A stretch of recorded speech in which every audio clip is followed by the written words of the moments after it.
How can a person lose the right to his body? By being deprived of the freedom to care for it and to control it as he sees fit. From the time the Pilgrims first landed until 1914, the American people had the freedom as well as the obligation, the right as well as the duty, to care for and control their bodies, manifested by legally unrestricted access to the medical care and the medicine of their choice. During all those years, the government did not control the market in drugs for the people's use of drugs. To follow the critique of the war on drugs presented here, it is crucial that we keep in mind this question: how can a person lose the right to his body? And that we not waver from answering thus: a person can lose the right to his life, liberty, or property, namely, by someone's depriving him of it. When a private person takes away from an individual's life, liberty, or property, we call the former the criminal, and the latter the victim. When an agent of the state does such a thing, and does it rightfully, according to law, we regard him as a law enforcement officer carrying out his duties, and regard the person deprived of his rights as a criminal receiving his just punishment. However, when agents of the therapeutic state deprive us of our right to our bodies, we view ourselves neither as victims nor as criminals, but as patients. There is, of course, a third way we can lose our right to property, namely, by taxation. When a criminal deprives us of property to enrich himself, we call it theft. When the criminal justice system deprives us of property to punish us, we call it a fine. And when the state deprives us of property to support itself, ostensibly to serve us, we call it a tax. Taxation and drug prohibition are both coercive state interventions, and both are justified largely on paternalistic grounds.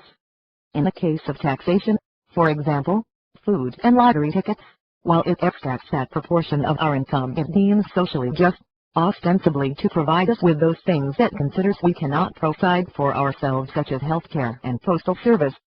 Similarly, in the case of drug controls, the state lets us buy those drugs it considers safe for us to use over-the-counter drugs, and it removes those drugs it considers unsafe for us to use, prescription drugs and illicit drugs. Then, in the process of taxing us and depriving us of drugs, the state also expropriates sufficient funds to provide politicians and other government parasites with a comfortable living. Surely, it is not an accident of history that only 1 year separates the enactment of the 16th Amendment, creating the legal authority for the Federal Income Tax 1913, and the passage of the Health and Narcotic Act 1914, creating the legal authority for the first federal drug prohibition. In short, when the state deprives us of our right to drugs and justifies it as drug controls, we ought to regard ourselves not as patients receiving state protection from illness, but as victims robbed of access to drugs, just as when the state deprives us of our right to property and justifies it as taxing personal income, most of us regard ourselves not as beneficiaries receiving state services for our needs, but as victims robbed of some of our income. Indeed, the deep sense that our property rights are inalienable, that they are not gifts of the government, accounts for the ineradicable streak in the American spirit that continues to regard taxation as legalized robbery.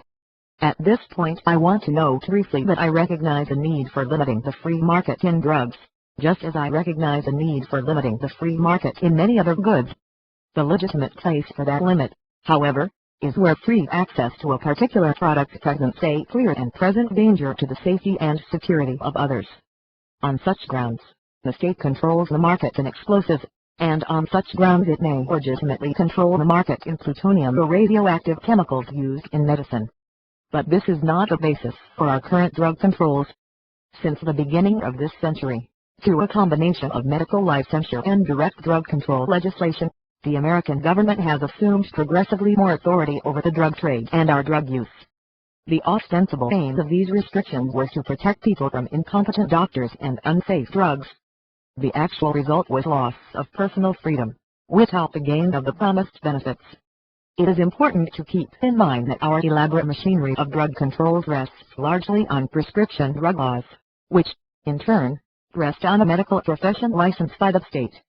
While in Capitalism and Freedom, Milton Friedman does not mention drug controls, he addresses the even more sacrosanct subject of medical licensure, and gives it its libertarian dip. The conclusions I shall reach, he writes, are that liberal principles do not justify licensure even in medicine, and that in practice the results of state licensure in medicine have been undesirable. regardless of their lofty motives. Drug controls encourage people to expect politicians and physicians to protect them from themselves. Specifically, to protect them from their own inclination to use or misuse certain drugs. The result is state control of the drug market and an interminable war on drugs. Symptoms of our having, in effect, repealed the Constitution and the Bill of Rights.